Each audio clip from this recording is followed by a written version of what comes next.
नमोस्तु नमोस्तु नमोस्तु नमोस्तु नमोस्तु। रणवलोये शौत्रिकाड़वर्ती अर्हंताणम, रणवलोये शौत्रिकाड़वर्ती शीताणम, रणवलोये शौत्रिकाड़वर्ती आयर्याणम, रणवलोये शौत्रिकाड़वर्ती उवज्जायाणम, रणवलोये शौत्रिकाड़वर्ती शवशाहुणम। ओंकार बिंदु संयुक्तम नित्यं ध्यायन्ति योगिनः, कामदं मोक्षदं चैव ओंकाराय नमो नमः। मंगलम भगवान वीरो मंगलम गौतमो गणी, मंगलम कुंदकुंदार्यो जैनधर्मोस्तु मंगलम। सर्वमंगल मांगल्यम सर्वकल्याणकारकम, प्रधानम सर्वधर्माणं जैनम जयतु शासनम। नमः समैशाराय स्वानुभूत्या चकाशते, चित्स्वभावाय भावाय सर्वभावांतरच्छिते। एगो में शासदो अपाज्ञान दर्शन लक्षणों, शेषा में बाहिरा भावा सवे संयोग लक्षणा। मारो सुशाश्वत एक दर्शन ज्ञान लक्षण जीव छे, बाकी बधा संयोग लक्षण भाव मुझती बाह्य छे। वो एक शुद्ध सदारूपी ज्ञान दर्शनमय करे, कहीं अन्य ते मारू जरी परमाणु मात्र नहीं अरे।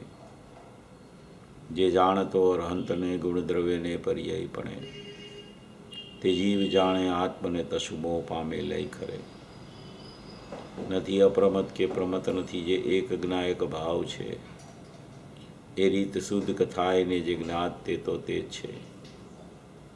જેમ નેત્ર તેમજ જ્ઞાન નથી કારક નથી ભેદ કરે, જાણે જ કર્મ ઉદય નિર્જરા બંધ તેમજ મોક્ષ ને। ધ્રુવ અચલ ને અનુપમ ગતિ પામેલ સર્વેશિત ને, વંદી કહું શ્રુત કેવડી કથિતા સમય પ્રાપ્ત હો। તો સ્થાપની જને મોક્ષ પંથે દ્યાનુભવતે હને, તેમાં જ નિત્ય વિહાર કર, નહીં વિહર પર દ્રવ્યો વિષય। ओम श्री नमः शिदेव्य नमः शिदेव्य नमः शिदेव्य। योगिंदु देव द्वारा रचा हुआ ये परमात्म प्रकाश ग्रंथ है, वो 1300 साल पहले योगिंदु देव ने ये रचना की थी। मुख्य रूप से ये परमात्म प्रकाश में बहुत सी गाथाओं में दृष्टि का विषय का निरूपण किया गया है और पर्यायों की उपेक्षा कराई गई है।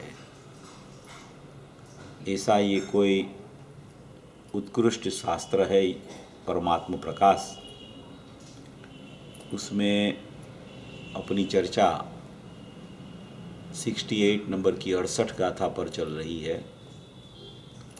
68 गाथा के ऊपर जो पूज्य गुरुदेव श्री का प्रवचन है, वो प्रवचन के ऊपर ही अपन चर्चा स्वाध्याय कर रहे हैं। प्रवचन के ऊपर कोई प्रवचन नहीं होता, प्रवचन की चर्चाएं चलती रहती है, क्योंकि प्रवचन तो पूज्य गुरुदेव श्री ने कर दिया है। इसलिए जो जो बात यहाँ पे आई है उसको अपन ये अपनी समझ में आए उस अपेक्षा से स्वाध्याय और चर्चा कर रहे हैं। ये जो 68 नंबर की गाथा है, उसमें पूरा स्वरूप ऐसे बताया है कि जो अपना त्रिकाली द्रव्य है, जो शुद्ध नहीं का विषय कहा जाता है, क्योंकि वो शुद्ध है इसलिए उसे शुद्ध नहीं का विषय कहा जाता है। ऐसा जो ये त्रिकाली द्रव्य है, वो सर्वथा अकर्ता और सर्वथा अभोक्ता रहता है। कोई भी परिणाम होवे, परिणाम प्रत्येक समय में हो रहे हैं। कोई ऐसा समय नहीं होता कि जो समय में अकेला द्रव्य हो और परिणाम न हो, और कोई ऐसा समय भी नहीं होता कि अकेला परिणाम हो और द्रव्य न हो। दोनों साथ साथ रहते हैं।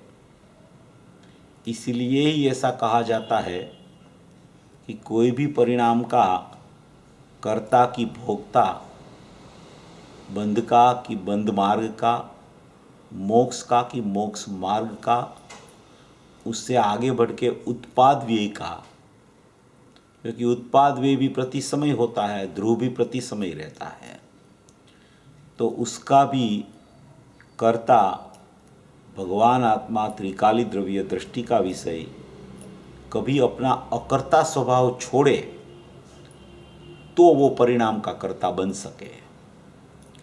वो कभी अपना अकर्ता, अभोक्ता, अकारक, अवेदक स्वभाव छोड़ता नहीं है। इसलिए वो कोई भी परिणाम को करता नहीं है और भोगता नहीं है। कोई एक समय के लिए भी अकर्ता और अभोक्तापना उसका छूट जाए तो वो कोई परिणाम को कर्ता बनने के लिए और भोक्ता परिणाम का बनने के लिए जाए, मगर कोई समय ऐसा नहीं आता कि अकर्ता और अभोक्तापना छूटे, ऐसा समय ही नहीं आता। और कोई समय ऐसा नहीं होता कि परिणाम प्रकट रूप न हो। इसलिए यहाँ ये व्याख्या की गई है कि जो त्रिकाली द्रव्य शुद्ध निश्चय नहीं कर, शुद्ध द्रव्यार्थिक स्वरूप शुद्ध निश्चय नहीं कर, मोक्ष का भी करता नहीं है। मोक्ष तो परिपूर्ण दशा की अपेक्षा से उसको परिपूर्णता कही जाती है। वो मोक्ष कि जो मोक्ष होने के बाद में जीव का चारों गति का परिभ्रमण छूट जाता है और मोक्ष होने के बाद में जीव कभी संसार में नहीं आता है। मोक्ष जिसका हो जाता है, वो सिद्ध दशा जिसकी हो जाती है, वो जीव समझ लो कि भगवान आत्मा कहो कि सिद्ध जीव कहो, उसमें कोई फर्क ही नहीं रहता। भले उत्पाद व्यय चलता हो फिर भी सिद्ध हो गया माने वो अपने स्वभाव में ही रहता है। ऐसी पर्याय जो परिपूर्ण शुद्ध पर्याय मोक्ष की पर्याय है, उसका भी कर्ता त्रिकाली द्रव्य नहीं बनता। त्रिकाली द्रव्य मोक्ष स्वरूप है, फिर भी वो मोक्ष पर्याय का कर्ता नहीं बनता, मोक्ष पर्याय का भोक्ता भी नहीं होता। ऐसा ये टंकोत्कीर्ण अबाधित मंगलमय स्वभाव जो उत्पाद व्यय बिना का है, ऐसी ध्रुव की चर्चा यहाँ ये परमात्म प्रकाश की 68 गाथा में की गई है। पिछले ट्यूसडे को भी बताया था कि ये प्रवचन जो अपना 46 नंबर का शुरू हुआ है, उसमें पूज्य गुरुदेव श्री ने द्रव्य में पर्याय की भिन्नता कैसी है उसके लिए बहुत सी गाथाओं का यहाँ रेफरेंस दिया है। 49 नंबर की समयसार की गाथा का 5वां बोल अव्यक्त का लिया है, व्यक्त अव्यक्त का, कि व्यक्तपना को अव्यक्तपना स्पर्शता नहीं है। दोनों साथ में रहते होने पर भी अव्यक्त स्वभाव जो है वो व्यक्त को स्पर्शता नहीं है। अलिंग्रहण का बोल का भी आधार 19वें बोल का कि द्रव्य पर्याय को स्पर्शता नहीं है, वो भी लिया है। बाद में 38 गाथा नियम सार का भी यहाँ आधार दिया है कि वास्तव में त्रिकाली जीव, वास्तव वाला जीव, खरेखर जीव कौन सा है कि जिसमें सातों तत्वों का समूह ही नहीं है, ऐसा उपादेयभूत तत्व है। प्रवचन सार की 200 गाथा भी ली है कि ज्ञायक तो ज्ञायक ही रहा है, वो कभी कोई परिणाम में आया नहीं, ऐसा ज्ञायक तो ज्ञायक ही रहा है। ऐसी भी चर्चा यहाँ सब गाथाओं की पूज्य गुरुदेव श्री ने दृष्टि का विषय की जितनी गाथाएं उसके ख्याल में आती रहती है, उतनी चर्चा यहाँ ये परमात्म प्रकाश का ये 68 नंबर का प्रवचन में वो बार बार दोहराते रहते हैं, क्योंकि ये पूरी गाथा में अपना स्वभाव बताना है, अपना चैतन्यपना बताना है, अपना सिद्ध स्वरूपी भगवान आत्मा बताना है, मोक्ष स्वरूपी चैतन्य परमात्मा बताना है। इसलिए उसको बताने के लिए सभी पर्यायों को, निगोद से लेकर मोक्ष की कोई भी पर्याय हो, वो पर्याय द्रव्य में है ही नहीं, क्योंकि उत्पाद समयवर्ती होता है और उत्पाद ध्रुव के बाहर होता है, उत्पाद ध्रुव के ऊपर ऊपर होता है, ध्रुव में नहीं होता है। इसलिए कोई भी पर्याय हो तो वो पर्याय द्रव्य त्रिकाली द्रव्य में समाविष्ट नहीं हो सकती। ऐसा यहाँ ध्रुव तत्व, टंकोत्कीर्ण तत्व, चैतन्य तत्व, जाज्वल्यमान तत्व कि जिसकी अमर्यादितता ऐसी है कि कोई मर्यादित भाव जो होता है वो उसको मर्यादित भाव पूर्ण शुद्ध हो गया हो फिर भी उसकी कोई मर्यादा है। गुरुदेव ने एक बार बताया था कि सिद्ध पर्याय हो गई, अब वहाँ तू बस कर दे, उससे आगे कुछ नहीं है। सिद्ध पर्याय हो गई तो अभी बस पूरा हो गया पर्याय का काम, अभी उससे आगे कुछ नहीं है, मर्यादा है उसकी, वो सिद्ध पर्याय की, तो वो मर्यादितता है वहाँ पे। और ये त्रिकाल स्वभाव है, ये चैतन्य स्वभाव है, ये परिपूर्ण ज्ञायक भाव भगवान आत्मा है, वो अमर्यादित विस्तृत है। ऐसी अमर्यादितता है, ऐसी अमर्यादितता है, रहता है अपने, समझ लो कि ये देह देवड़ में भगवान आत्मा रहता है, देह से पृथक। इसका जितना प्रदेश है, इसका जितना क्षेत्र है देह का, उससे न्यून क्षेत्र में भगवान आत्मा अंदर विद्यमान रहता है। वो अपेक्षा से ऐसा कहा जाता है कि ये आत्मा देह प्रमाण है। आत्मा का असंख्य प्रदेश है, वो लोकालोक प्रमाण है। मगर वो अंदर में देखो तो वो अमर्यादित स्वभाव है। अमर्यादित कैसे कहा जाता है?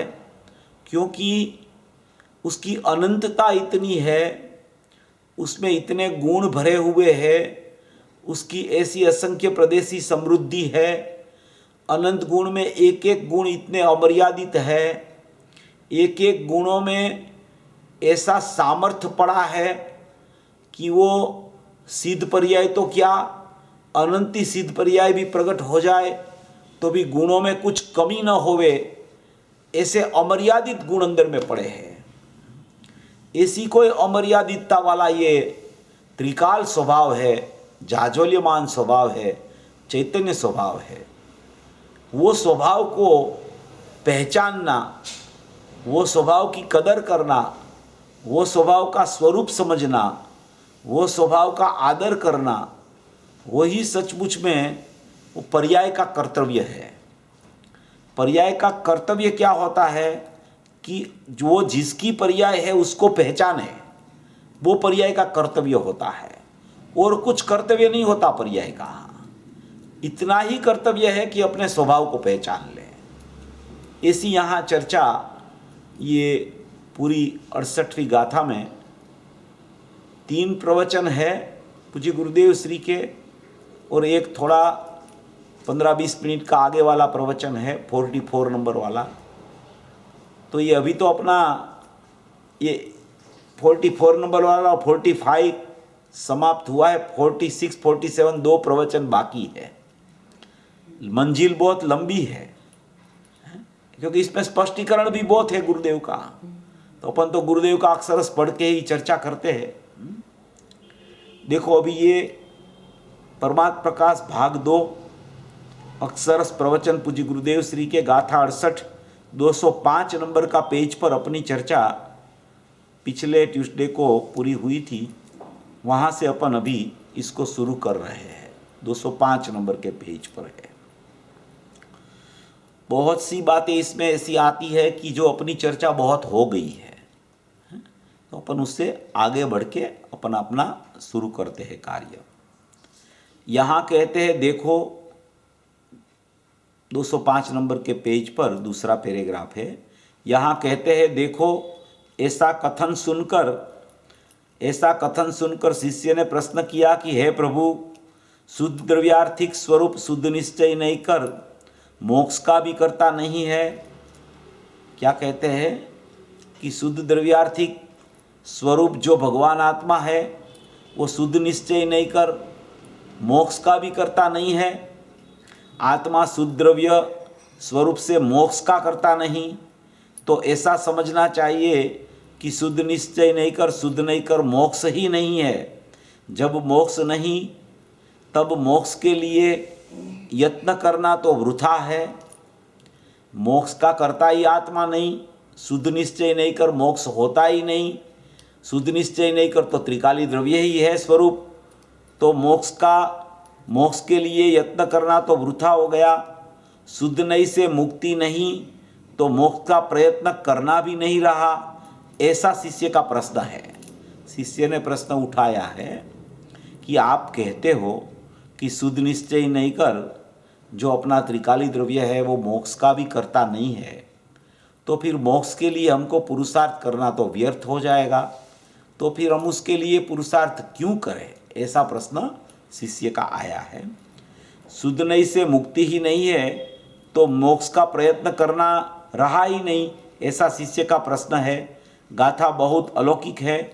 320 गाथा की जैसेन आचार्य देव की टीका में भी ये लिया है। पूज्य गुरुदेव श्री को जब ये परमात्मा प्रकाश की गाथा आती है तब 320 गाथा उसको बार बार याद आती है, क्योंकि यहाँ जो विषय है वही 320 गाथा का विषय है, और 320 गाथा का विषय में जितना विस्तार आया है उसका संक्षिप्त सार यहाँ परमात्मा प्रकाश की 68 गाथा में आया है। इसलिए बार बार पूज्य गुरुदेव श्री वहाँ भी वो आत्मा बंध मोक्ष का करता नहीं है, अकारक अवेदक है और मात्र जानना उसका कार्य है, ऐसा वहाँ बताया गया है। यहाँ तो कार्य की चर्चा ही नहीं, यहाँ तो शुद्ध निश्चय नहीं कर बंध मोक्ष का करता ही नहीं, उत्पाद व्यय का करता ही नहीं, ऐसा ध्रुव यहाँ तो बता रहे हैं। वहाँ तो विविक्षा एक जानने की भी आई है कि बंध मोक्ष को करता नहीं मगर बंध मोक्ष को जानता है, संवर निर्जरा को जानता है, निर्मल पर्याय को भी जानता है, ऐसी अपेक्षा वहाँ आई है। यहाँ तो वो भी बात नहीं ली, इसलिए इसमें एकदम दृष्टि का विषय बताना है, एकदम त्रिकाली द्रव्य ही बताना है। उसका उत्तर कहते हैं, अभी ये प्रश्न आया कि मोक्ष का यत्न करना तो वृथा है, तो उसका उत्तर कहते हैं। क्या कहते हैं भगवंत?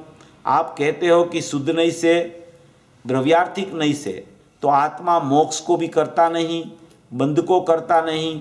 वो बात तो एक बाजू रखो, बंध को करता नहीं वो बात तो एक बाजू रखो, बंध की तो चर्चा नहीं है, क्योंकि बंध को तो क्यों करे आत्मा, बंध को क्यों करे आत्मा, बंधने का काम क्यों करे?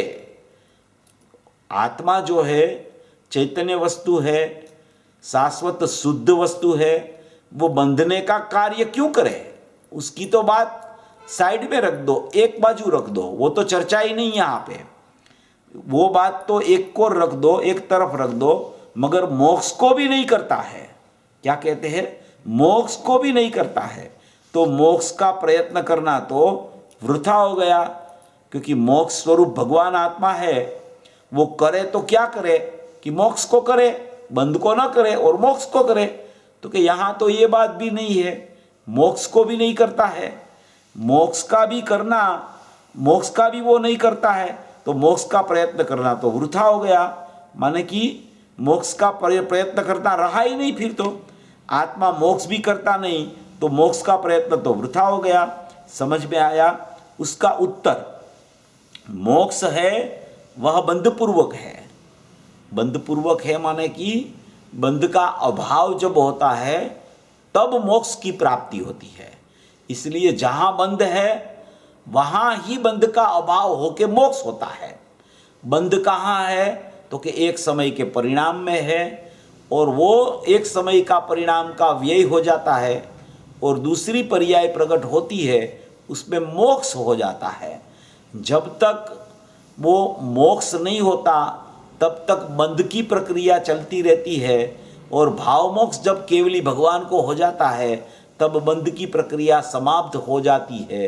द्रव्य बंध तो बाद में सिद्ध दशा में गुणस्थानातीत होता है, तब होता है। तो जब बंध पूर्वक जो मोक्ष है, उसका मतलब यह है कि बंध का अभाव होके मोक्ष की स्थिति प्रकट होती है। बंध का अभाव भी पर्याय में होता है और मोक्ष की प्रकटता भी पर्याय में होती है। वो सब पर्याय का विभाग है। आत्मा तो त्रिकाल द्रव्य है, शाश्वत द्रव्य है, शुद्ध चैतन्य वस्तु है, अमर्यादित स्वभाव वाला है। मोक्ष में तो एक मर्यादा आ गई। वो मर्यादा क्या आ गई कि बस पर्याय अभी उससे आगे नहीं बढ़ने वाली है, वहां उसका स्टॉप आ गया, गंतव्य स्थान समाप्त हो गया, साध्य दशा हो गई। वो साध्य दशा हो गई, वो भले साध्य दशा आत्मा का आश्रय करके हुई हो या तो अपने सटकारक से हुई हो, ऐसा भी कहने में आवे। दोनों अपेक्षा सब जगह पे रहती है, मगर वहाँ साध्य दशा की पूर्णता हो जाती है। और ये जो भगवान आत्मा है वो तो अपने से ही पूर्ण है, अपने में ही पूर्ण है। उसकी पूर्णता होती नहीं, इसकी तो पूर्णता होती है, अपूर्णता भी इसमें होती है। जब बंध का भाव होता है तब भी मोक्ष मार्ग होता है, तो वो अपूर्णता है, अपूर्ण शुद्धता है। और मिथ्यात्व के काल में भी अशुद्धता रहती है पर्याय में। तो अशुद्धता का अभाव पूर्वक मोक्ष मार्ग का जन्म होता है और बंध का अभाव पूर्वक मोक्ष का जन्म होता है। उसका मतलब ये है कि वहाँ परिवर्तन होता रहता है, परिणमन होता रहता है। वो परिणमन या परिणामी तत्व में न होने से उसका कर्ता भगवान आत्मा कभी नहीं बनता। इसलिए ये अपरिणामी तत्व है, शाश्वत तत्व है, ध्रुव तत्व है, एक रूप तत्व है, वो अमर्यादित तत्व है। और बंध का अभाव पूर्वक जो मोक्ष होता है तो वो मोक्ष भी मर्यादा आ गई, वहाँ मर्यादा का प्रकरण है। और ये अमर्यादित तत्व है, ध्रुव तत्व है, शाश्वत तत्व है, एक रूप तत्व है, अखंड तत्व है। इसलिए कहते हैं यहाँ कि बंध पूर्वक मोक्ष है वह बंध पूर्वक है। पर्याय में जो मोक्ष है, वस्तु स्वरूप जो मोक्ष स्वरूप है तो त्रिकाल है। मोक्ष तो पर्याय में होता है, मगर वस्तु स्वरूप जो है वो तो सचमुच में त्रिकाल मोक्ष स्वरूप है। अबंध स्वरूप कहो, मोक्ष स्वरूप कहो, कायम मोक्ष स्वरूप हो, कायम मोक्ष स्वरूप, अनादि अनंत मोक्ष स्वरूप, त्रिकाल मोक्ष स्वरूप। क्योंकि उसमें कुछ परिवर्तन नहीं होता, कुछ परिणमन नहीं होता। वैसा ने वैसा प्रथम से तो क्या, अनादि से तो क्या, शाश्वतता ही उसकी ऐसी है कि उसमें त्रिकालता ही रहती है, वो मोक्ष स्वरूप ही रहता है। और पर्याय में बंध होने के कारण बंध का अभाव पूर्वक मोक्ष की प्रकटता वहाँ होती है। इसलिए वो पर्याय का प्रकरण है। ये त्रिकाली द्रव्य तो शाश्वत, ध्रुव स्वरूप, अनादि अनंत चैतन्य सत्ता, मोक्ष स्वरूप ही भगवान आत्मा है। तो अबंध स्वरूप कहो, मोक्ष स्वरूप कहो, कायम मोक्ष स्वरूप हो, असली त्रिकाली। क्या कहते हैं? ये असली है भगवान आत्मा। ये त्रिकाली भगवान आत्मा है, वो असली भगवान आत्मा है। त्रिकाली भगवान आत्मा को असली कहा और पर्याय को नकली कहा जाता है। वो नकली और असली में अंतर क्या है? क्योंकि वहाँ परिवर्तन होता है, इसलिए एक के बाद एक, एक के बाद एक के बाद आती रहती है। और ये असली त्रिकाली द्रव्य है, वो तो हमेशा ऐसा न ऐसा, ऐसा न ऐसा, ऐसा न ऐसा, ऐसा न ऐसा शाश्वत चैतन्य रहता है। इसलिए वो अमर्यादित स्वभाव वाला है, असली स्वभाव है, नित्य स्वभाव है, ध्रुव स्वभाव है, परिपूर्ण स्वभाव है, ज्ञायक भाव है, भूतार स्वभाव है, अपरिणामी तत्व है, परमात्म तत्व है। उसको यहाँ उत्पाद्य है ही नहीं। उसमें ना तो उसका कर्ता है, ना तो बंध मोक्ष का कर्ता है, ना तो बंध मार्ग का या मोक्ष मार्ग का कर्ता कभी बनता ही नहीं भगवान आत्मा, ऐसा यहाँ बता रहे हैं। सूक्ष्म बात है भाई। ऐसा उत्तम स्वरूप जो बंध मोक्ष की पर्याय रहित है, उसको दृष्टि में लेना। देखो यहाँ और एक दूसरी बात आई है। ये पहले ये क्या बताया? दोनों की स्थिति बताई, दोनों की सत्ता बताई। एक अपरिणामी सत्ता बताई, एक परिणमन वाली सत्ता बताई। एक ध्रुव सत्ता मोक्ष स्वरूपी बताई और एक बंध मार्ग और मोक्ष की सत्ता बताई। ये सब परिणाम की परिणमनशील तत्व की बात बताई, यहां ध्रुव तत्व की बात बताई।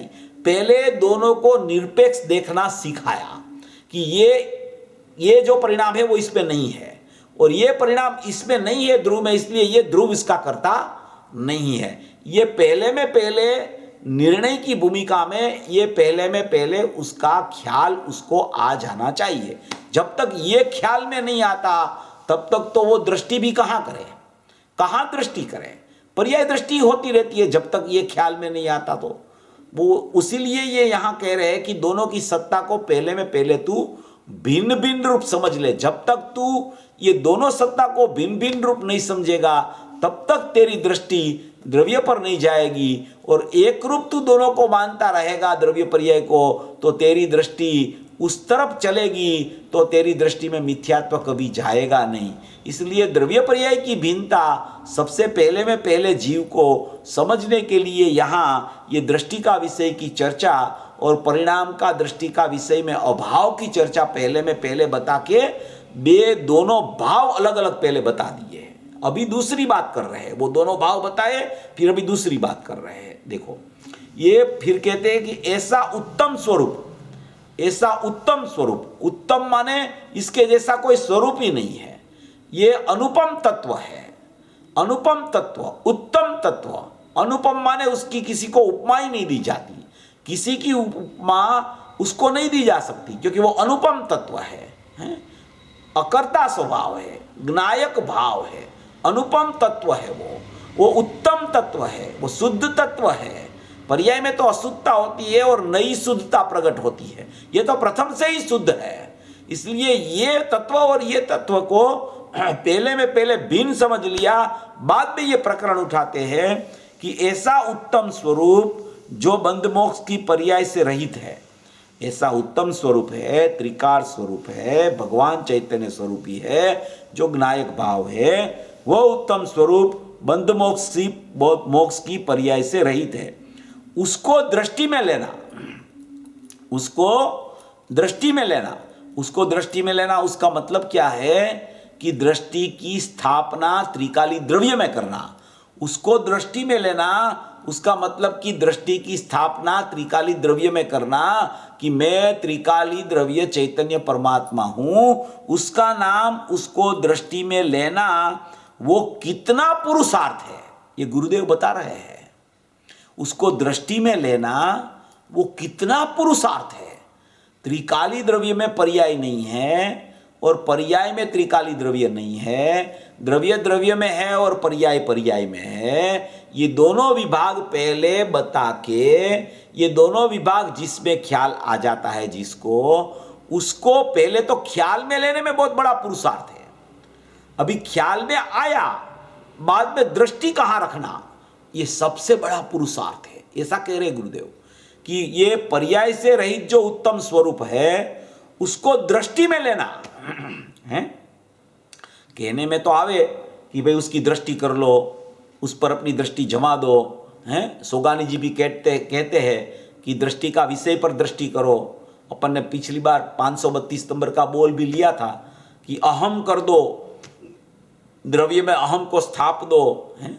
पर या दृष्टि को जोड़ दो द्रव्य के साथ। 533 में आया, 532 में आया कि अहम कर दो द्रव्य में।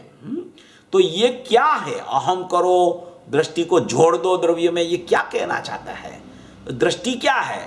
तो कि दृष्टि एक समय की श्रद्धा गुण की अव्यक्त पर्याय है, वो श्रद्धा की पर्याय है, वो निर्विकल्प पर्याय है। वो पर्याय क्या करती है कि वो पर्याय में पुरुषार्थ ऐसा चलता है कि मैं ही द्रव्य हूं, ऐसा दृष्टि बनना वो बहुत बड़ा पुरुषार्थ है, बहुत बड़ा पुरुषार्थ है। कहने में आवे कि उसमें क्या पुरुषार्थ, दृष्टि द्रव्य में स्थाप दो, ऐसा नहीं है, बहुत पुरुषार्थ है। ये गुरुदेव कह रहे हैं, ये गुरुदेव कह रहे हैं कि वो उत्तम स्वरूप जो बंध मोक्ष की पर्याय से रहित है उसको दृष्टि में लेना वो कितना पुरुषार्थ है, कितना पुरुषार्थ है उसमें। ऐसे ने ऐसे अगर दृष्टि में आ जाता होगा, आ जाता हो तो बहुत सम्यक दृष्टि हो गए होते। अभी बहुत पुरुषार्थ है। पहले तो दोनों की भिन्नता समझने में पुरुषार्थ है, भिन्नता समझ के अहम करने में पुरुषार्थ है।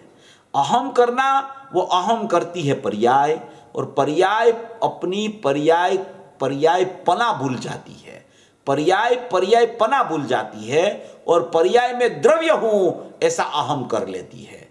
गुरुदेव तो बहुत बार कहते हैं, यहाँ प्रवचन में भी किया है, कि तेरे को राग को भूलना पड़ेगा, तेरे को पर्याय को भी भूलना पड़ेगा, तब तुझे द्रव्य याद आएगा।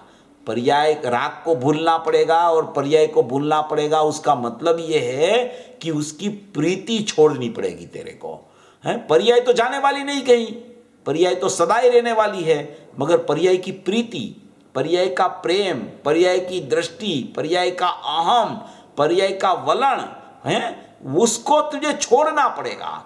जब तक तेरा वलन, तेरी स्थिति, तेरा माने कि उस तरफ ही लक्ष्य चलता रहेगा दृष्टि में पर्याय के ऊपर, तब तक तुझे द्रव्य की सन्मुख जाने का और द्रव्य के ऊपर पुरुषार्थ करने का, अहम करने का पुरुषार्थ तेरा नहीं चलेगा। इसलिए ये बहुत बड़ा पुरुषार्थ है, ये सामान्य पुरुषार्थ नहीं है, बहुत बड़ा पुरुषार्थ है, हैं? वो पुरुषार्थी जीव ये कार्य तुरंत कर सकता है। इसलिए कहते हैं कि ऐसा उत्तम स्वरूप जो बंध मोक्ष की पर्याय रहित है, उसको दृष्टि में लेना वो कितना पुरुषार्थ है। अपने इसकी चर्चा बहुत हो गई है पहले, जब शुद्धात्मानुभूति की चर्चा आई थी 45 नंबर के प्रवचन में, तब अपन ने अनुभूति कैसे होवे, दृष्टि कैसे काम करती है, ज्ञान कैसे काम करता है, उसमें माने कि निर्णय की भूमिका क्या है, अपूर्व निर्णय कैसे आता है, सविकल्प स्वसंवेदन कैसे होता है, निर्विकल्प स्वसंवेदन कैसे प्रकट होता है, ये सब चर्चा अपनी पहले बहुत हो गई है। इसलिए अपन फिर से इसकी चर्चा नहीं उठाते हैं। दृष्टि को पर्याय रहित जो उत्तम स्वरूप जो बंध मोक्ष की पर्याय रहित है, उसको दृष्टि में लेना वो कितना पुरुषार्थ है। वो निर्विकल्प शुद्ध परिणति के द्वारा, निर्विकल्प शुद्ध परिणति के द्वारा, जिसमें पर्याय का बंध मोक्ष नहीं, उसकी शुद्ध निर्विकल्प परिणति के द्वारा वो दृष्टि में आता है। शुद्ध निर्विकल्प परिणति के द्वारा त्रिकाली द्रव्य दृष्टि में आता है। देखो, ये गुरुदेव ऐसा फरमा रहे हैं कि शुद्ध निर्विकल्प परिणति के द्वारा दृष्टि में आता है।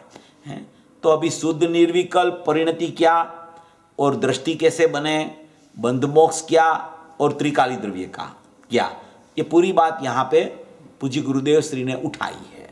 अभी शुद्ध निर्विकल्प परिणति, शुद्ध निर्विकल्प परिणति जब तक नहीं बने तब तक वो उसकी दृष्टि वहाँ जाती नहीं। अभी शुद्ध निर्विकल्प परिणति कैसे बने कि वो परिणति माने कि पर्याय, परिणति माने कि अनंत गुणों की अनंत पर्याय का एक समुदाय, एकत्रितपना, पर्यायों का एकत्रितपना, उसको परिणति बोलते हैं।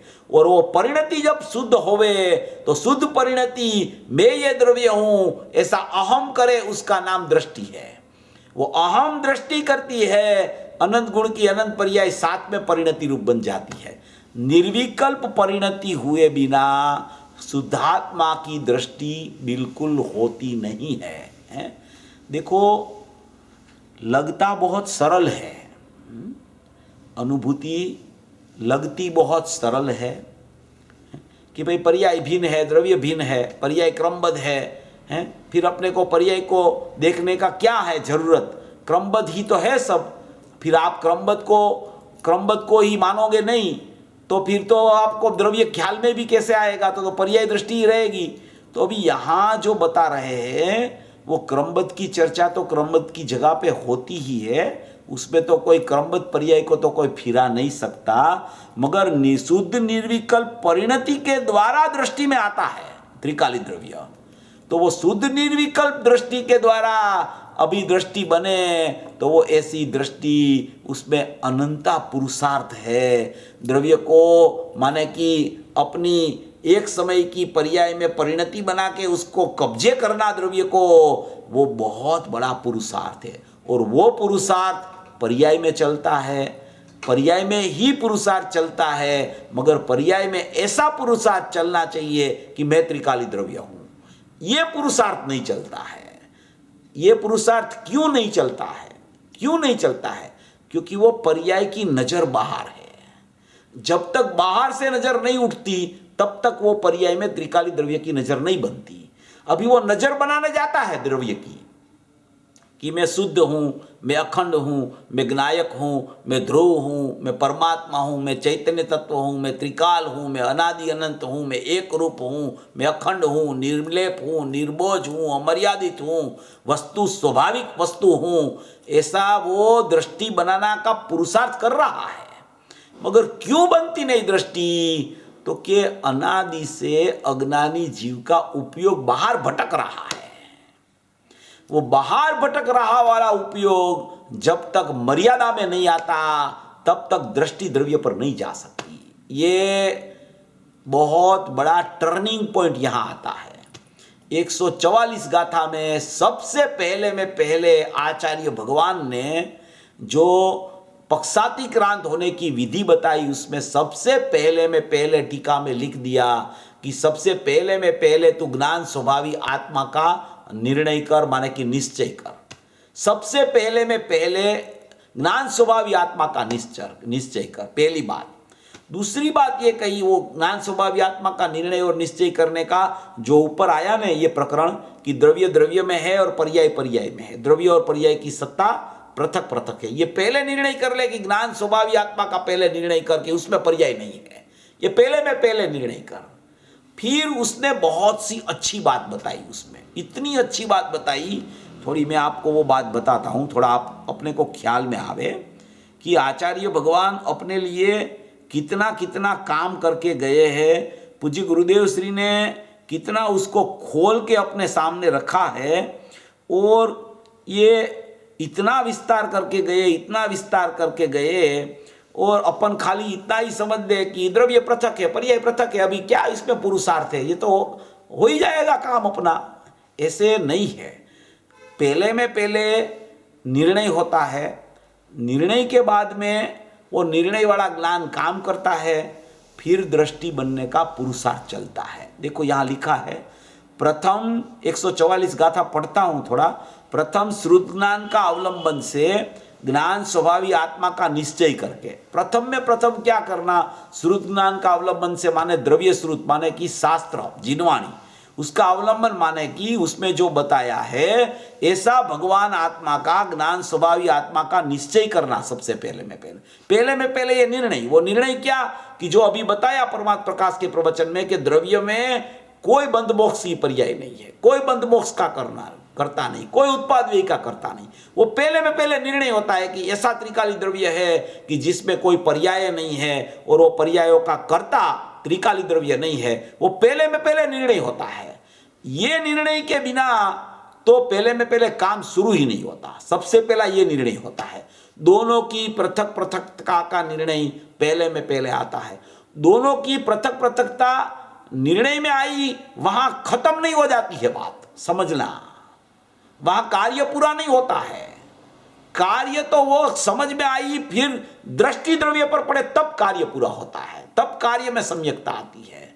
गुरुदेव ने बताया ना कि ये दृष्टि करना बहुत बड़ा पुरुषार्थ है, बहुत पुरुषार्थ है।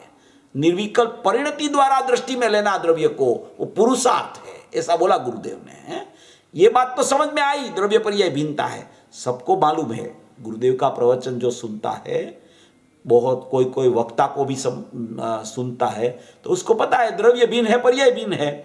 अभी उसमें संतुष्ट हो जाता है कि द्रव्य भिन्न है, पर्याय भिन्न है, बस बात खत्म हो गई।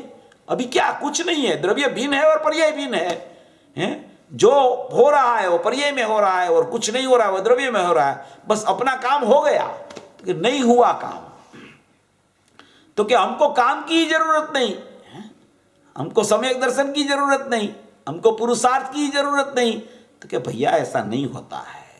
गुरुदेव जो बताते हैं उस अपेक्षा से अपने को चलना चाहिए, तभी अपना सचमुच में त्रिकाली द्रव्य भी तब अपने को मालूम पड़ता है। देखो यहाँ कहते हैं, श्रुत ज्ञान का अवलंबन से ज्ञान स्वभाव आत्मा का निश्चय करके बाद में आत्मा की प्रगट प्रसिद्धि के लिए, आत्मा की प्रगट प्रसिद्धि के लिए, तो क्या आत्मा तो प्रगट ही है, उसमें क्या प्रसिद्ध करना उसको? आत्मा तो त्रिकाली द्रव्य प्रकट है, वो तो शुद्ध है, वो तो परिपूर्ण है, उसको प्रकट करने की क्या जरूरत है? तो कि भैया उसको प्रकट करने के लिए तो ये सब शास्त्र लिखे गए, तुझे मोक्ष में ले जाने के लिए तो शास्त्र की रचना की गई है। इसलिए यहां लिखा कि प्रथम श्रुत ज्ञान का अवलंबन से ज्ञान स्वभाव आत्मा का निश्चय करके बाद में आत्मा की प्रकट प्रसिद्धि के लिए निश्चय कर लिया। पहले ज्ञान स्वभावी आत्मा हूं और परिणाम मेरा नहीं है, यह निश्चय हो गया। अभी क्या कहते हैं? आत्मा की प्रकट प्रसिद्धि कैसे करना, वो गुरुदेव ने बताया हो कि निर्विकल्प परिणति द्वारा दृष्टि में द्रव्य को लेना। ये बात यहां बता रहे हैं, यही बात बता रहे हैं यहां। आत्मा की प्रकट प्रसिद्धि के लिए पर पदार्थ की प्रसिद्धि का कारण, पर पदार्थ की जो प्रसिद्धि कर रहा है, जो पर पदार्थ की प्रसिद्धि पर्याय में हो रही है, पर पदार्थ की प्रसिद्धि का कारणों जो इंद्रिय द्वारा और मन द्वारा प्रवृत्ति बुद्धियों, इंद्रियों द्वारा ज्ञान इंद्रियों की सन्मुख होकर परिणमता है और मन द्वारा प्रवृत्ति बुद्धियों माने मन का संग से ज्ञान में विकल्पात्मक दशा चलती है। वो बुद्धियों को सबको मर्यादा में लाकर जिसने मति ज्ञान तत्व को आत्मसन्मुख किया है, देखो क्या कहते हैं, वो बुद्धियों को पहले मर्यादा में ला। जब तक तू मर्यादा में नहीं लाएगा तो तेरी दृष्टि द्रव्य पर कैसे जाएगी? क्योंकि तेरा व्यापार तो बहिर्लक्ष्य चल रहा है और तू संतुष्ट हो गया कि द्रव्य द्रव्य में है, पर्याय पर्याय में है, बस बात हो गई खत्म, वहां मेरी पूर्णता आ गई, अभी मेरे को कुछ नहीं करना है, मुझे मालूम पड़ गया। अभी मैं ऐसा समझने जाऊंगा कि प्रथम ये करना बाद में ये करना, ये तो सब पर्याय दृष्टि हो जाएगी। ये तो पर्याय दृष्टि का प्रकरण है। तो क्या पर्याय दृष्टि छुड़ाने का प्रकरण चल रहा है, पर्याय दृष्टि का प्रकरण नहीं चल रहा है। पर्याय की बात आवे तो ऐसा नहीं समझ लेना कि ये पर्याय की बात क्यों हो रही है, ये पर्याय दृष्टि हो जाएगी। भैया काम सब पर्याय में होता है, कार्य सब पर्याय में होता है, मगर पर्याय में मैं त्रिकाली द्रव्य हूं, वो कार्य अभी तक नहीं हुआ। इसके लिए आचार्य भगवान और ज्ञानी पुरुष सब यहाँ स्पष्टीकरण करके मोक्ष मार्ग में ले जाने के लिए ये ज्ञानियों का जन्म होता है। वो मोक्ष मार्ग की कोई कीमत ही नहीं है, त्रिकाली द्रव्य की ही कीमत है। मगर त्रिकाली द्रव्य की कीमत लगे तब उसे पता चले कि ये मोक्ष मार्ग फल है। अभी उसकी कीमत तो उसको विकल्पात्मक दशा में लगती है, मगर दृष्टि में नहीं आता। वो दृष्टि में जब तक नहीं आवे तब तक तो फल नहीं आता, फल नहीं आवे तब तक मूल का वेदन रूप पता न चले। इसलिए ये सब ये समझ का मार्ग है। अभी ऐसा हो जाता है ना कि भाई द्रव्य द्रव्य की बात चले तो पर्याय की नास्ति ही बताई जाए, तो वो क्यों बताई जा रही है? वो समझ करा रहे हैं कि पर्याय का परिणमन को तू तेरा मत मान, तू तेरे द्रव्य को तेरा मानने लग। इसलिए ये गाथाएं लिखते हैं आचार्य भगवान। और पर्याय का परिणमन में जो परलक्ष्य हो रहा है तो वहां से तेरी बुद्धि को मति ज्ञान और श्रुत ज्ञान में चलते हुए विकल्पों को पहले पहले संकेल ले, पहले पहले मर्यादा में ला, तब तुझे निर्विकल्प परिणति होने का चांस है। खाली खाली तू दोनों की भिन्नता ऐसा ही समझा करेगा और ऐसा ही बोला करेगा तो तुझे वो निर्विकल्प परिणति प्रकट होने का चांस नहीं मिलेगा। ये सब जो विस्तार किया जाता है ना, वो विस्तार समझ के लिए होता है और समझ पीछे सब सहल हो जाता है। अभी समझ ही नहीं है, अभी मर्यादा में ही नहीं लाया अपनी बुद्धि को, अपने ज्ञान को, अपनी दृष्टि को मर्यादा में ही नहीं लाता, बाहर घूमती रहती है और दोनों की भिन्नता की बात चलती रहती है। तो उसमें उसको अपनी ये व्यक्तिगत चर्चा है सब जीवों की, अपनी परिणति अपनी कहाँ काम कर रही है वो तो उसको सोचना है। उपदेश में तो ज्ञानी जो गुरुदेव होते हैं वो त्रिकाली द्रव्य का भी उपदेश देते हैं, मर्यादा में पर्याय को लाने का भी उपदेश देते हैं, निर्विकल्प परिणति प्रकट करने का भी उपदेश देते हैं, दृष्टि द्रव्य में लगाने का भी उपदेश देते हैं और द्रव्य और पर्याय की भिन्नता भी बताते रहते हैं। ज्ञानी जो भी जीव होता है उसका उपदेश के लिए भी काम क्या होता है कि वास्तविक तत्व को प्रदर्शित करते हैं वो, और वास्तविक तत्व को प्रदर्शित करते हैं, जैसा पूरा स्वरूप है उसको प्रदर्शित करते हैं। तो पूरा स्वरूप जब तक अपनी समझ में नहीं आता तब तक कितनी भी उत्कृष्ट चर्चा वो जीव कर ले कि सुन ले, मगर निर्विकल्प परिणति द्वारा दृष्टि द्रव्य को पकड़ नहीं सकती। इसलिए यहाँ जो ये तो मैंने खाली आधार के लिए बताया कि इसमें जो बात कहने गुरुदेव ने कहा कि ऐसा उत्तम स्वरूप जो बंध मोक्ष की पर्याय रहित है, ऐसा जो त्रिकाली द्रव्य है, ऐसा जो भगवान आत्मा है, ऐसा जो चैतन्य परमात्मा है, ऐसा ध्रुव स्वरूपी कारण परमात्मा है, उसको दृष्टि में लेना वो कितना पुरुषार्थ है। गुरुदेव बोलते हैं कितना पुरुषार्थ है। फिर कहते हैं कि वो निर्विकल्प शुद्ध परिणति के द्वारा, निर्विकल्प शुद्ध परिणति के द्वारा, कि जिसमें पर्याय का बंध मोक्ष नहीं, उसकी शुद्ध निर्विकल्प परिणति के द्वारा दृष्टि में आता है। जिसमें बंध मोक्ष की पर्याय नहीं, जो त्रिकाली द्रव्य में बंध मोक्ष की पर्याय नहीं, उसकी निर्विकल्प परिणति, उसकी शुद्ध निर्विकल्प परिणति, माने कि वो पर्याय किसकी है, तो कि द्रव्य की शुद्ध निर्विकल्प परिणति बने तब वो उसकी दृष्टि में आता है। तब तक क्या होता है, शुद्ध निर्विकल्प परिणति नहीं बनती, तब तक वो पर्याय तो बाहर घूमती है। अभी बाहर घूमती है तो उसको महिमा द्रव्य का आना चाहिए, पर्याय का महिमा नहीं आना चाहिए। पर्याय का, विषय का, पर का तो महिमा आना ही नहीं चाहिए। और पर्याय एक समय की है, वो माने कि द्रव्य का लक्ष्य करेगी इसलिए मेरा कार्य हो जाएगा, तो पर्याय का महिमा हो गया, तो ऐसा महिमा भी नहीं आना चाहिए। मगर वो पर्याय में ध्रुव स्वरूप कैसा है, और वो ध्रुव में पर्याय खुद नहीं है, ऐसा उसको पहले दो पदार्थ की भिन्नता समझ के फिर उसकी निर्विकल्प परिणति के लिए वो बाहर से उपयोग को समझ के मर्यादा में लाके फिर निर्विकल्प परिणति बनती है, तब दृष्टि द्रव्य पर जाती है। ये सब प्रकरण यहाँ जो गुरुदेव कह रहे हैं उस तरीके से अपन समझ में लेंगे, तभी अपने को दोनों की भिन्नता ख्याल में आने होने पर भी निर्विकल्प परिणति जब नहीं बनती तब तक दृष्टि में द्रव्य नहीं आता, तब तक विकल्प में बोलता है वो कि मैं द्रव्य हूँ न, पर्याय मेरे से भिन्न है न।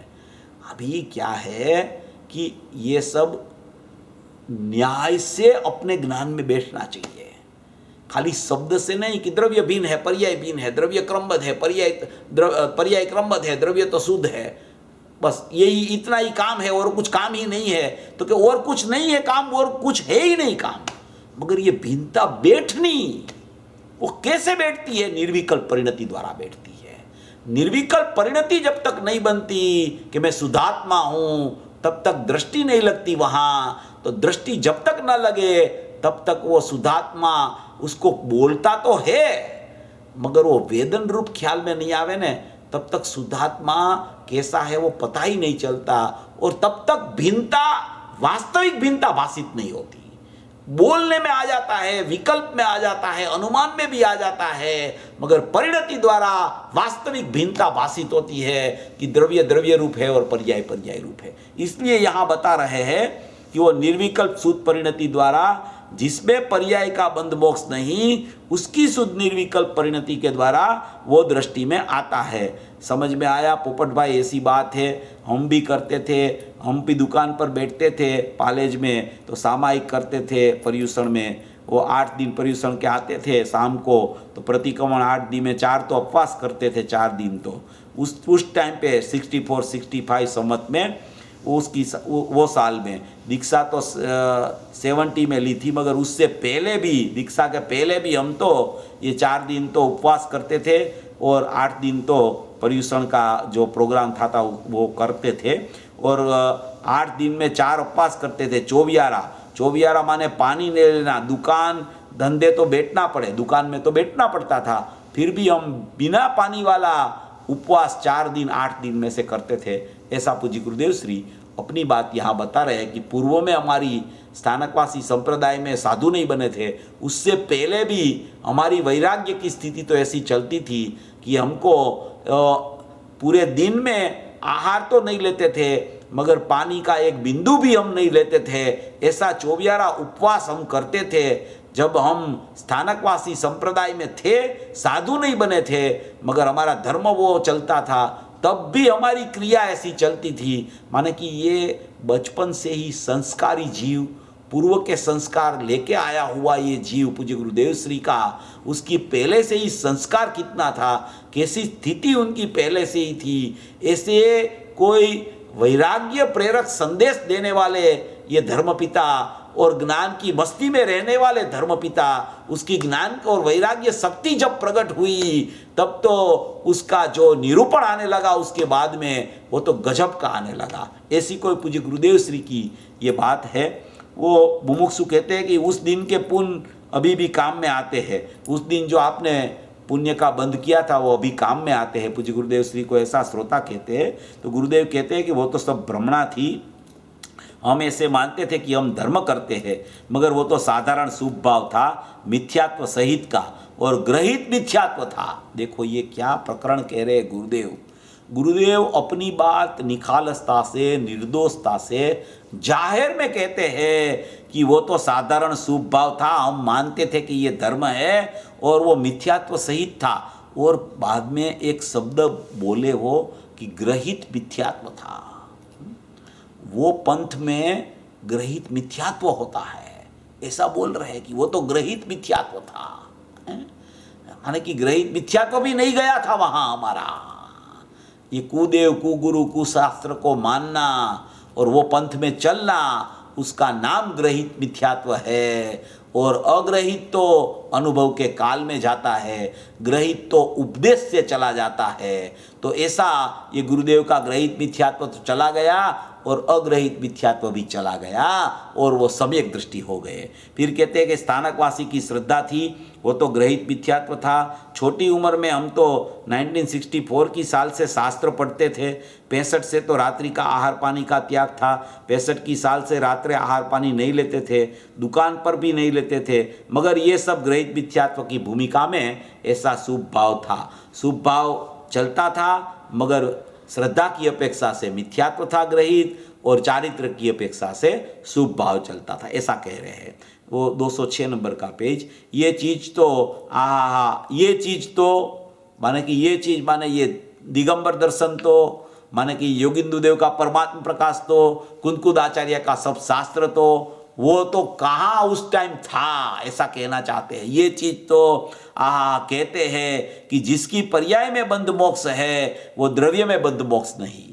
देखो पर्याय में बंध मोक्ष है मगर द्रव्य में बंध मोक्ष नहीं है। ये पूरी गाथा में यही चर्चा आएगी बार बार बार बार कि पर्याय में ये सब है, द्रव्य में नहीं है। इसलिए तो द्रव्य पर्याय की भिन्नता समझ के द्रव्य में शुद्ध निर्विकल्प परिणति बनाकर उसकी दृष्टि बना ले, ऐसा कहना चाहते हैं। मोक्ष नहीं, अथवा जो त्रिकाली द्रव्य जो त्रिकाली वस्तु है वो बंध मोक्ष को करती नहीं। तो फिर शिष्य का प्रश्न आया कि मोक्ष को करती नहीं है, शुद्ध नहीं से तो मोक्ष होता नहीं, तो फिर शुद्ध नहीं से मोक्ष का प्रयत्न कर रहा तो वृथा हो गया। शिष्य का ये प्रश्न है, उसका उत्तर ऐसे है, मोक्ष है वह बंध पूर्वक है। बंध पूर्वक माने कि बंध का अभाव पूर्वक है। मोक्ष है वो बंध का अभाव पूर्वक है। पर्याय में राग का बंध होता है तो उसको अभाव करके बंध पूर्वक मोक्ष होता है। पर्याय में राग का बंध होता है माने कि राग का बंध 10वें गुणस्थान तक चलता रहता है, और 10वां गुणस्थान का आखिरी समय और 12वें गुणस्थान का पहला समय उसमें वितरागता जन्म लेती है। तब तक राग है, तब तक बंध चलता रहता है। तो ये पर्याय में राग का बंध है तो उसका अभाव करके बंध का अभाव पूर्वक मोक्ष होता है। पर्याय में बंध भाव होता है तो ये बंध का अभाव करके मोक्ष होता है। और बंध है वह शुद्ध निश्चय नहीं कर होता ही नहीं। शुद्ध निश्चय नहीं कर बंध नहीं होता, उसका मतलब यह है कि त्रिकाली द्रव्य बंधता नहीं है, त्रिकाली द्रव्य छूटता नहीं है। जो बंधता है वो छूटता है, त्रिकाली द्रव्य बंधा नहीं इसलिए उसको मुक्त होना नहीं है। पर्याय में बंध है इसलिए पर्याय मुक्त होती है। वो जेल का दृष्टांत देके अभी समझाएंगे बाद में। और बंध है वह शुद्ध निश्चय नहीं कर होता ही नहीं। त्रिकाली वस्तु को निश्चय से तो बंध है ही नहीं। बंध क्या, वो तो पर्याय में बंध है। समझ में आया?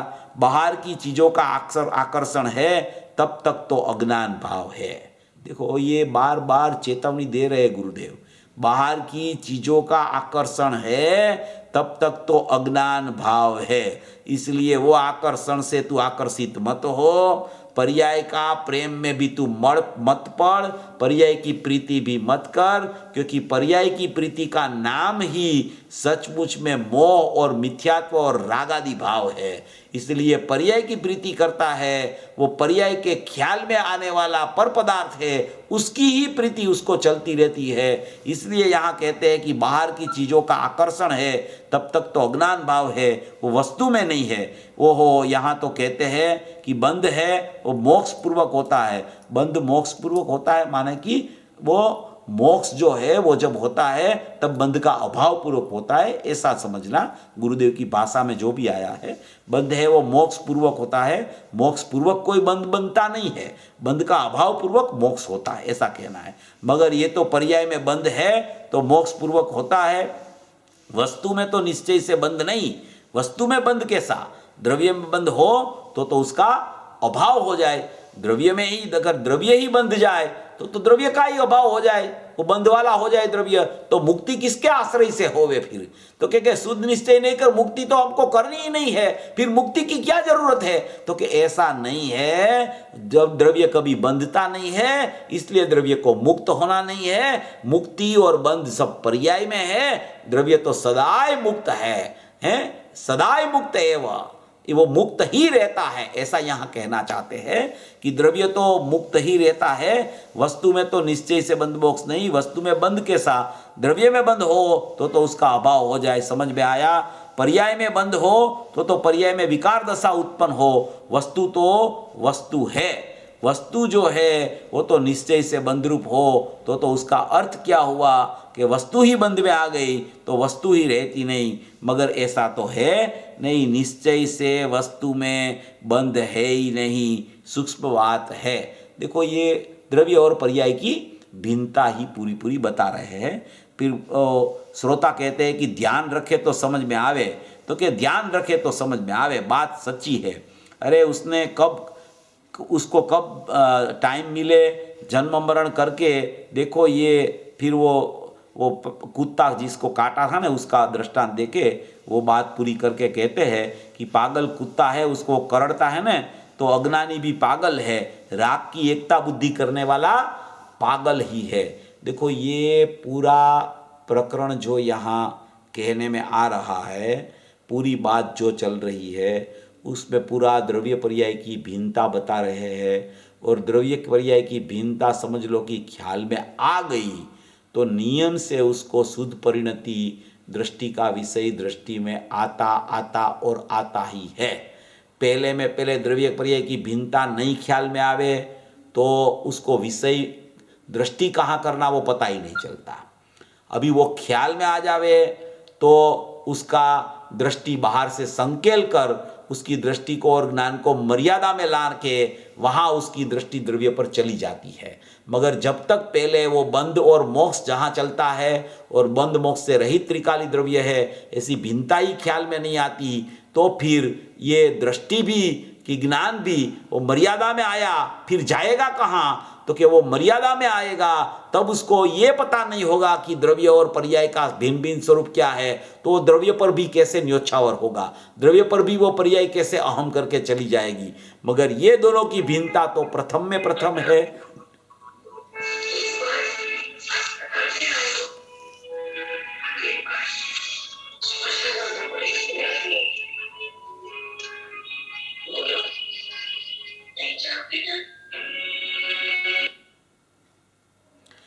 और प्रथम में प्रथम वो द्रव्य और पर्याय की भिन्नता जब ख्याल में आती है तब उसको सचमुच में विषय पकड़ में आने का विकल्प चालू होता है। और विकल्प चालू होने के बाद में उसकी मर्यादा में वो पर्याय बाहर से छूट के आ जाती है, तब उसको पता चलता है कि ये पर्याय में जो भी हो रहा है वो द्रव्य में कुछ नहीं है, द्रव्य पृथक है, पर्याय पृथक है। ऐसी भिन्नता जब ख्याल में आती है तब वो कोरा द्रव्य रह जाता है। वो कोरा द्रव्य रह जाता है कि पर्याय के बिना का, भेड़सेड़ बिना का असली द्रव्य त्रिकाली द्रव्य, तब वहाँ वो दृष्टि कर सकता है। इसलिए दोनों की भिन्नता समझनी जरूरी है और पर्याय को मर्यादा में लाना भी जरूरी है, तब निर्विकल्प परिणति होकर दृष्टि में द्रव्य आता है। ऐसी चर्चा यहाँ ये आचार्य भगवान ने की है और पूज्य गुरुदेव श्री इसका बहुत अच्छा स्पष्टीकरण इसमें कह रहे हैं, ये एक पैराग्राफ पढ़ के मैं फिर पूरा करता हूँ, बाद में 200 गाथा प्रवचन सार की बात आ रही है। भगवान आत्मा निश्चय में बंधपूर्वक हो तो वस्तु का ही अभाव हो जाए, वस्तु में तो बंध है नहीं, बंध है वह निश्चय ने शुद्ध निश्चय नहीं कर होता ही नहीं, इस कारण बंध के अभाव रूप मोक्ष है वह भी शुद्ध निश्चय कर नहीं है। माने कि द्रव्य में बंध नहीं होता इसलिए द्रव्य मोक्ष को नहीं करता, उसका बंध का अभाव रूप मोक्ष है वो भी शुद्ध निश्चय नहीं कर, माने कि द्रव्य से नहीं होता। पर्याय में जो बंध का अभाव होता है वो तो द्रव्य में है नहीं, द्रव्य में बंध नहीं, बंध का अभाव करके मोक्ष करना वो भी वस्तु में है नहीं। ये तो क्या वस्तु है, क्या बता रहे हैं आचार्य भगवान पूज्य गुरुदेव श्री कह रहे हैं, ऐसा ये स्वरूप यहाँ बता रहे हैं। द्रव्य पर्याय की भिन्नता और एक त्रिकाली द्रव्य मैं हूँ ऐसा निर्विकल्प परिणति बन के दृष्टि ऐसी बन जाए, अहम ऐसा हो जाए, ओ तब उसको सचमुच में द्रव्य पर्याय की भिन्नता ख्याल में आती है। ऐसा प्रकरण यहाँ पहले दोनों की भिन्नता समझ ले, फिर मर्यादा में लावे पर्याय को, फिर शुद्ध निर्विकल्प परिणति बना के दृष्टि में द्रव्य को ले ले। ये प्रकरण यहाँ आज का स्वाध्याय में पूज्य गुरुदेव श्री को कहना था। अपन ने यहाँ इसकी चर्चा करी। सभी भवी जीव अपना स्वरूप को ऐसा भिन्न भिन्न पर्याय और द्रव्य को समझकर अपनी निर्विकल्प दृष्टि प्रकट करे, ऐसी मंगल भावना। જય જિલેન્દ્ર, બહુ સરસ. આખી વિધિ જ હાથમાં આપી દે છે ગુરુદેવ આપણને. એટલે આ એક ગાથા જ બસ છે. હા, ગાથામાં ઘણો વિષય આવી જાય. સાચી વાત છે.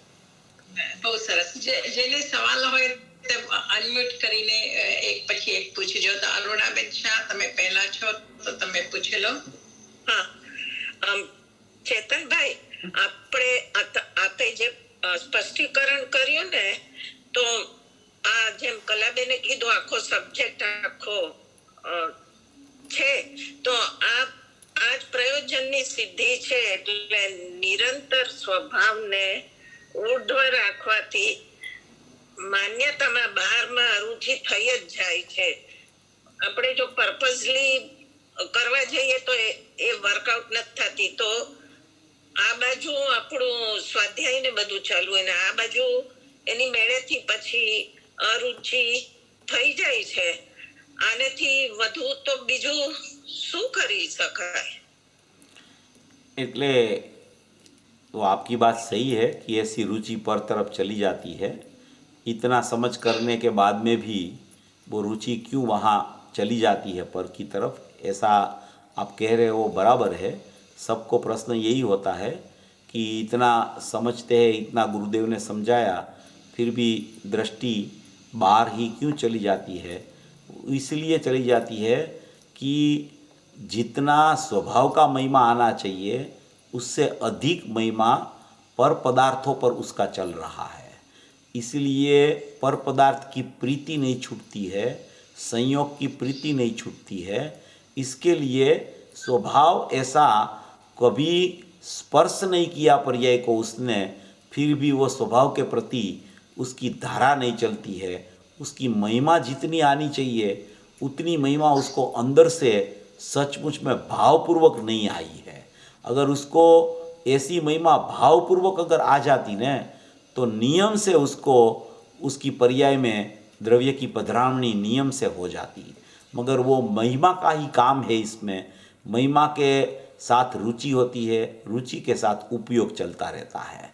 जब तक महिमा अपने स्वभाव की जितना और जैसा अमर्यादित स्वभाव है ऐसी नहीं आती तब तक पर की महिमा छूटती नहीं, और पर की महिमा जब तक आती रहती है तब तक स्वभाव की महिमा नहीं आती।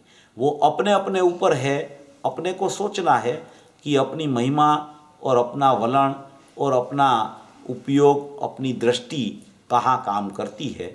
वो तो सबकी स्वतंत्र मैटर है।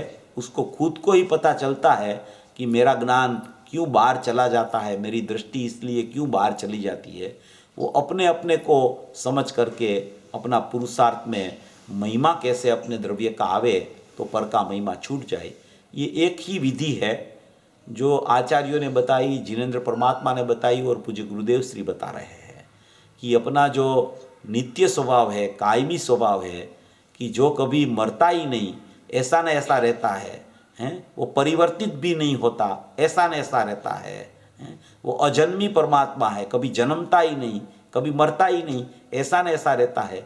ऐसा नित्य स्वभाव का उसको महिमा अंदर से आना चाहिए कि कल था वही मैं आज हूँ वही कल रहने वाला हूँ, इसलिए त्रिकाल में हूँ, ऐसा उसको ख्याल में आ जाए तो उसको महिमा आनी चाहिए। महिमा आवे तो पर की महिमा छूट जाती है। ऐसा સરસ. અનમ્યુટ કરીને પૂછી શકો છો.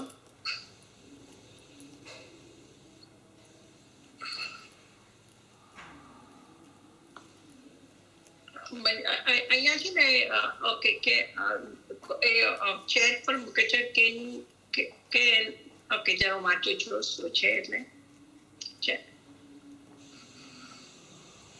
ઓકે નિમિત્ત of the પ્રતિજ્ઞા તો get the ઉપયોગ ઓકે એમને શું લખ્યું છે કે નિમિત્ત નિમિત્તથી તપની પ્રતિજ્ઞા થાય તો ઉપયોગ તો દ્રવ્ય તરફ જવાય તો એનાથી ઉપયોગની મર્યાદા લાવી શકાય. નિમિત્ત શું કહે છે? નિમિત્ત નિમિત્ત ઓફ તપ પ્રતિજ્ઞા એટલે તપની પ્રતિજ્ઞા કરીએ એટલે એ નિમિત્ત છે. એનાથી ઉપયોગ દ્રવ્ય પર લાવી શકીએ કે નહીં? હાજી કલાબેન, હું કહું છું કે છે અહીંયા એમ કહે છે કે તપ ને પ્રતિજ્ઞા લઈ તો એ નિમિત્ત બની શકે છે ઉપયોગને દ્રવ્ય તરફ લઈ જવા માટે, ઉપયોગને મર્યાદામાં લાવવામાં તપ ને પ્રતિજ્ઞા નિમિત્ત બને છે. ऐसा है कि तप और प्रतिज्ञा जो भी कहा जाता है वो एक प्रकार का शुभ भाव है. वो तप और प्रतिज्ञा प्रत्येक समय की चारित्र की विपरीत दशा में वो सब प्रकरण शुभ भाव रूप चलता है. तप तो किसे कहते हैं कि आत्मा में एकाग्र होना, उसका नाम सचमुच में तप है. वो तप से निर्जरा होती है. तो वो तप किसको कहते हैं कि उपयोग अपने उपयोगवान में जम जाए, उसका नाम वास्तविक तप है. और उसके पहले का तप और प्रतिज्ञा जो भी कही जाती है वो एक समय की पर्याय में शुभ भाव रूप व्यवहार कहा जाता है. और उससे क्यों उपयोग द्रव्य की तरफ नहीं जाता? क्योंकि उसका अभाव होता है न, तब उपयोग द्रव्य की तरफ जाता है. इसलिए वो कार्यकारी नहीं बनता है.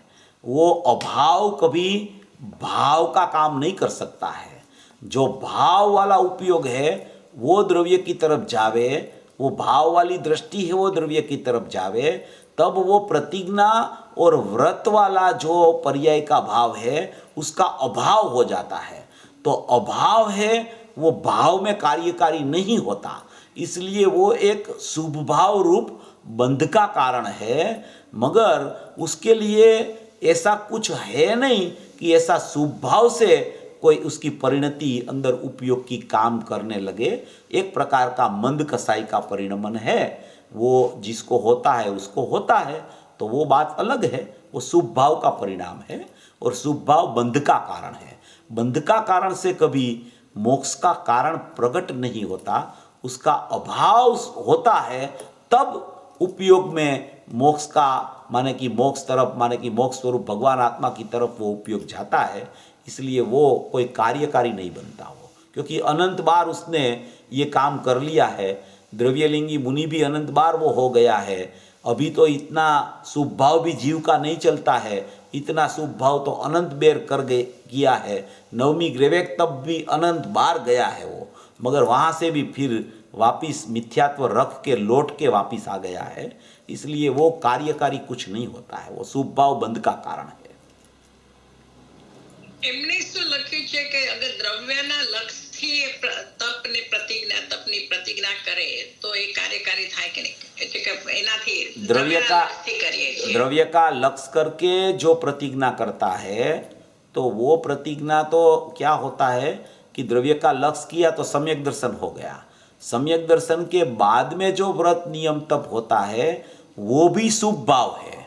अगर वो शुभ भाव है उसको भी सचमुच में वो शुभ भाव से भी फिर से सदुपयोग नहीं होता.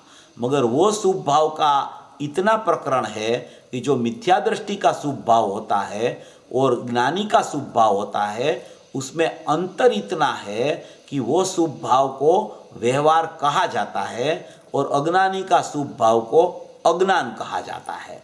इसलिए कोई व्यवहार से सचमुच में सदुपयोग प्रकट बिल्कुल नहीं होता है, क्योंकि स्वरूप को पतित करता है वो शुभ भाव, स्वरूप से बाहर लाता है वो शुभ भाव।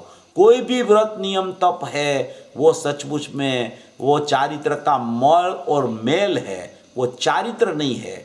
चारित्र तो स्थिरता का नाम चारित्र है। पंच महाव्रत है, 28 गुण है, वो भी सचमुच मुनिराज तो उसको मौड़ समान मानते हैं, अपना कर्तव्य नहीं मानते, इसलिए वो उसको छोड़कर बाद में सदुपयोग कर लेते हैं। अगर उसका कर्तव्य उसमें होता तो उसको छोड़ते क्यों? क्योंकि उसको छोड़ते हैं तब ही सदुपयोग आता है। इसलिए मुनिराज का भी जो व्रत नियम तप होता है वो भी सदुपयोग में बाधा रूप बनता है, कार्यकारी नहीं बनता है। ऐसा समझना चाहिए।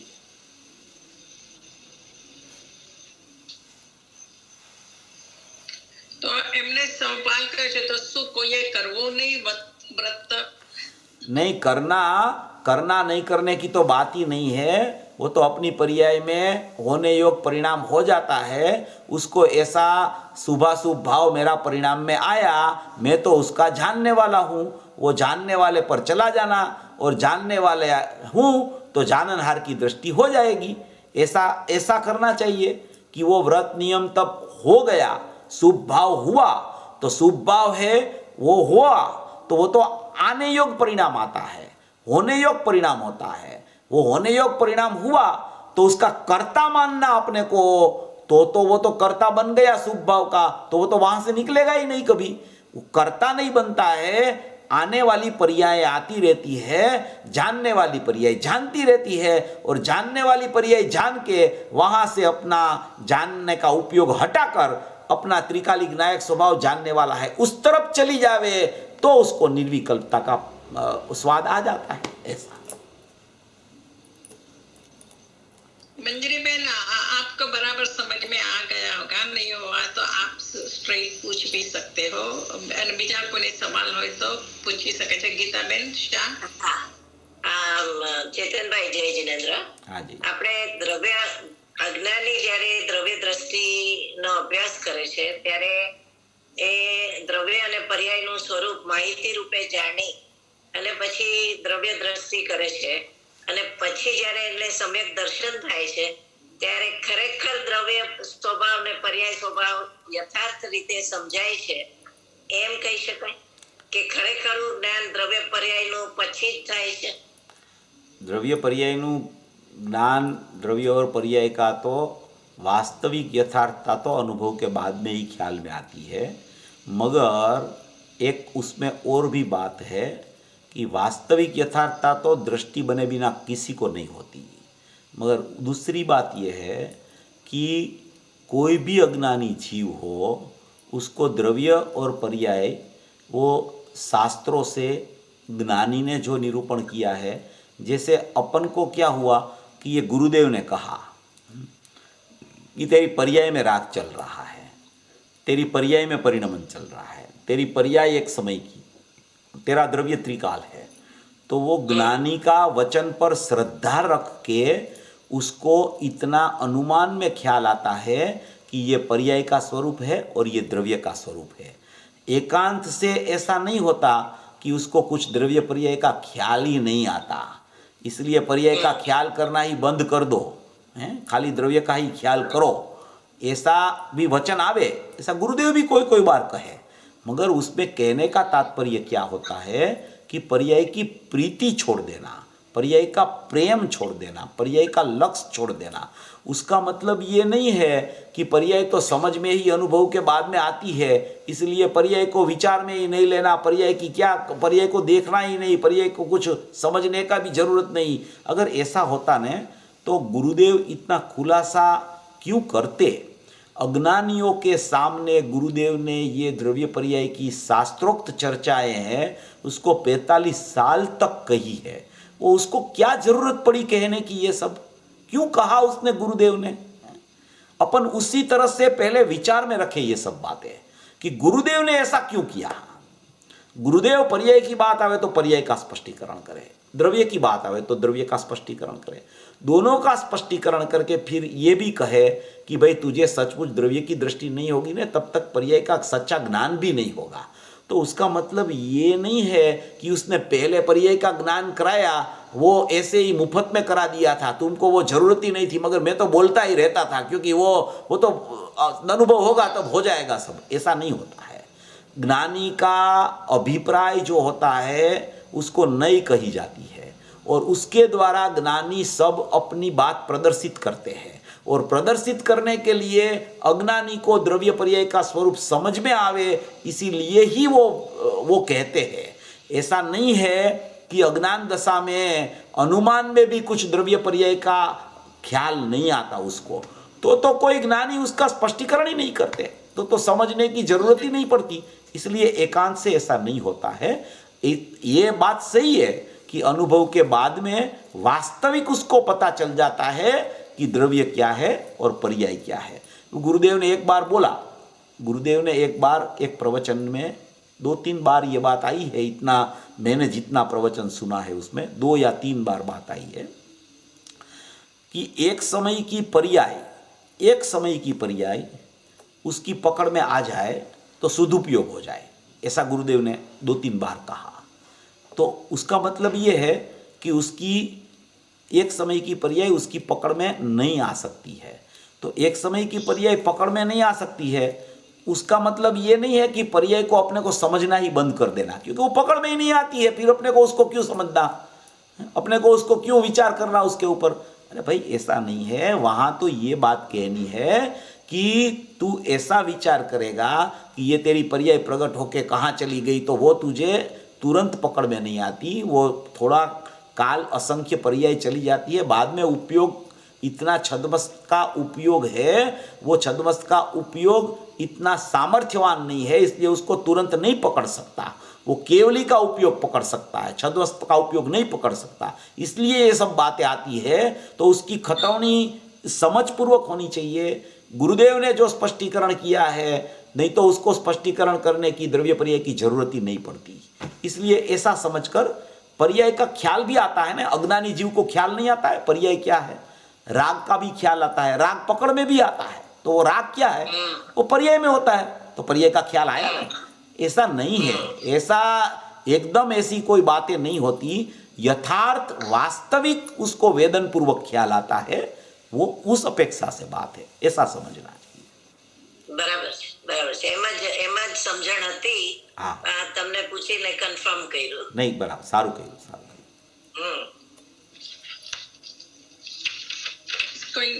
કોઈને સવાલ હોય તો પૂછજો, નહીં તો અહીંયા આપણે પૂરો કરીએ છીએ।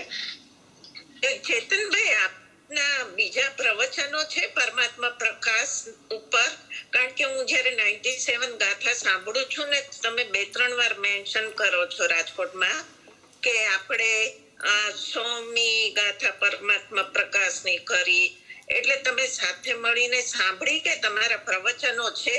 नहीं, वो क्या है, यहाँ गुरुदेव का प्रवचन रोज सवेरे 1 घंटा मंदिर में चलता है परमात्मा प्रकाश का। इसके लिए वो बात आती है। मेरा स्वाध्याय तो परमात्मा प्रकाश का अभी ये चल रहा है ना, वही प्रवचन है 68। हाँ, और कोई नहीं है प्रवचन। Okay, thank you. તો આપણે અહીંયા પૂરું કરી શકીએ છીએ। મનીષાબેન, તમારે પૂછવું છે તો પૂછી લો। હા, જો ટાઈમ થઈ ગયો તો ના, બોલો, કાંઈ વાંધો નહીં, બોલો।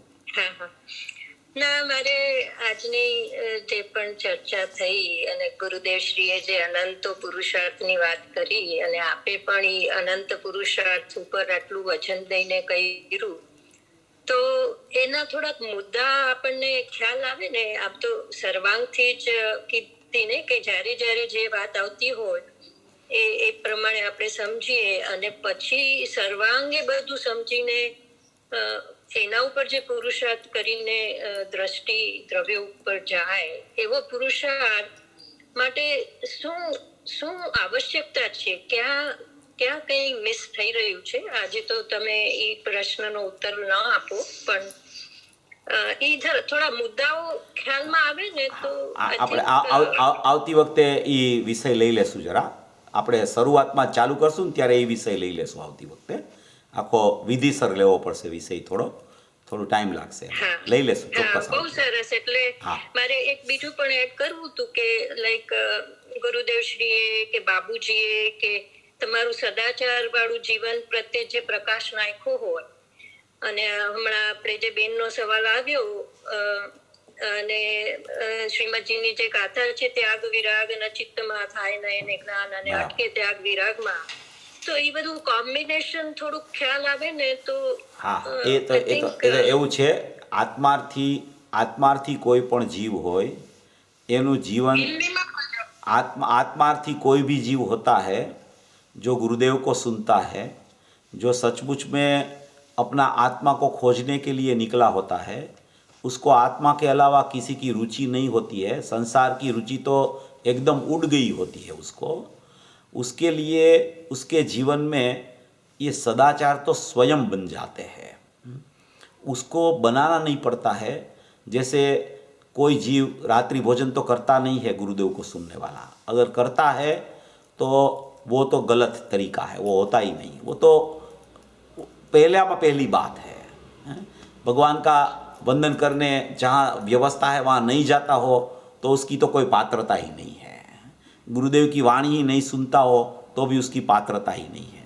ऐसी बहुत सी चीज़ें हैं कि वो तो नियम से जीवन में होती ही है.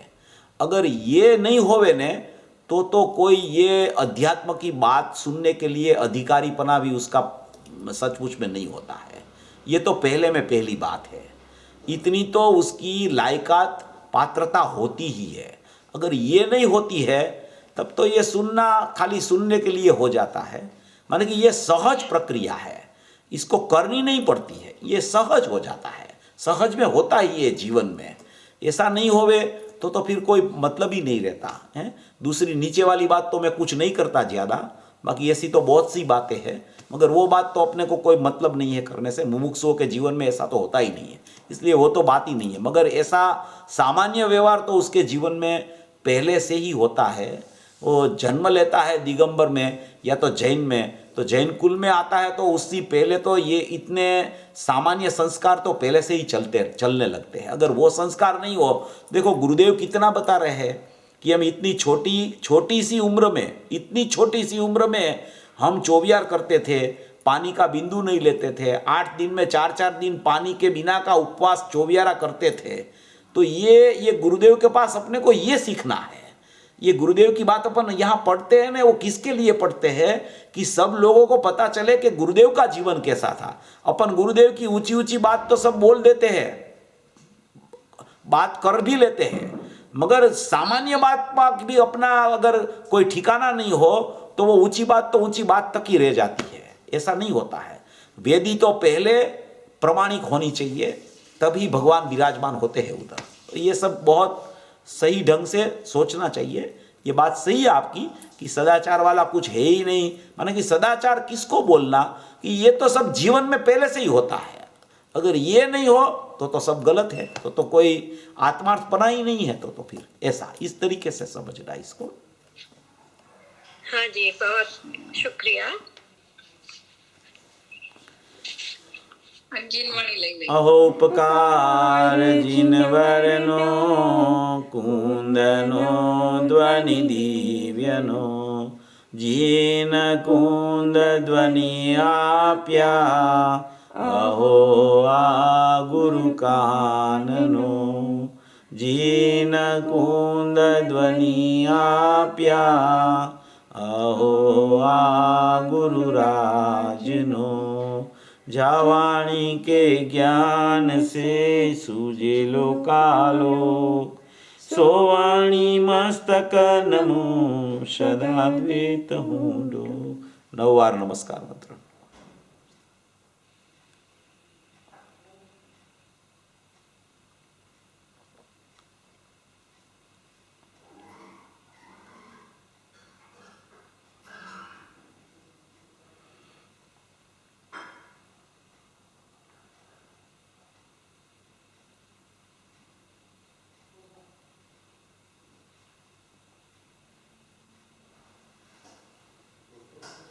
બોલો મંગલમય જીનવાણી માતનો જય હો.